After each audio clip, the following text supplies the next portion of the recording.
Recipients of Zakat. 1. The poor. 93. Those entitled to Zakat include Muslim poor, the needy, those in debt, travelers, contracted slaves, MUJAHIDEEN, and collectors, ZAKAT collectors. These constitute 7 categories. To be specific, a poor person is one who does not possess property equal to the NISAB amount in excess of his or her basic needs, even if such a person possesses a home, household goods, and money equal to the amount of their debt, all of which are basic necessities. They are still considered poor. 2. The indigent. This is a poor person who owns nothing and is forced to beg for food and clothing. 3. The indebted. This refers to a person who does not possess assets exceeding the NISAB amount by the amount of their debt, or who, even if they or another person possess such assets, is unable to receive them. Giving zakat to such a debtor is more meritorious than giving it to a poor person who has nitrogen monoxide debt. 4. The traveler. This refers to a stranger whose property remains in his homeland and who has nothing with him. Such a person may receive only as much zakat as he needs. It is not permissible for him to take more than what he needs. However, it is better for such people to borrow money whenever possible rather than to receive zakat. A person who loses their property while in their own country and thus finds themselves in need is also considered a traveler. Such individuals, upon subsequently regaining their property, are not required to give the remainder of the zakat they received as sadaqah to the poor. 5. MUKATAB.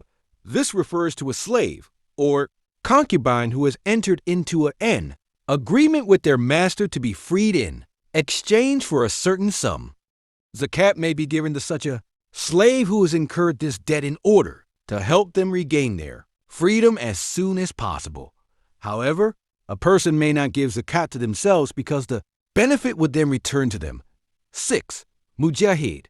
This refers to a person who wishes to voluntarily participate in battle in the way of Allah but is deprived of food, weapons, and other necessities. Zakat may be given to such a person to meet their needs. This is called fi sabilillah, in fact equals spending in the way of Allah. 7. Amil. This refers to the person appointed by the administrator to collect zakat from the zakat property in the public square. This person is also called a sail or tahsildar. Such an official may be given enough zakat to meet the needs of himself and his family during the course of his duties, even if he is not poor.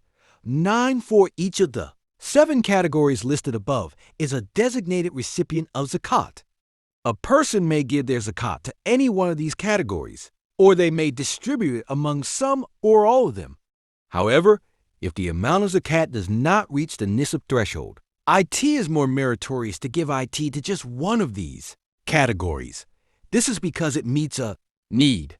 95. While it is permissible to give the NISAB amount of zakat to a single poor person in a single payment, it is disliked, however, if the poor person has debts or belongs to a large family, and if the amount equivalent to the NISAB would not be allocated to each of them. When the zakat is shared among them, there is nitrogen monoxide dislike in this.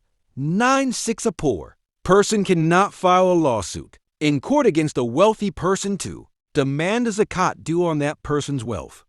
This is because the payment of zakat to the plaintiff is not a debt. At the same time, since this is an act of worship, it is left to the owner's religious discretion